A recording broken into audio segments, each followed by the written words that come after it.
હાંડિયા ઉપર આંટો નથી માર્યો. તો હું હાંડિયો જ ઊભો થવો જોવે ને. તો પણ અમારી જેમ ઘોડી ઉપર બેહાય ને.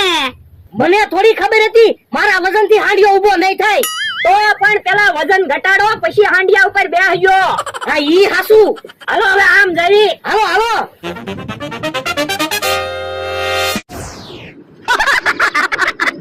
કેમ લ્યા દાંત કાઢો? તો હું તમે હાંડિયા ઉપર બેઠા ને હાંડિયો ઊભો જ ન ગયો. પણ લ્યા મને થોડી ખબર હતી હાંડિયો ઊભો જ નહીં થાય. તમારે હાંડિયા ઉપર ન બેહાય, પાણા ઉપર બેહાય. હું ફરવા આવ્યો કઈ પાણા ઉપર બેહવા નથી આવ્યો. મને તો ઘોડી ઉપર બેહવાની બહુ મજા આવી.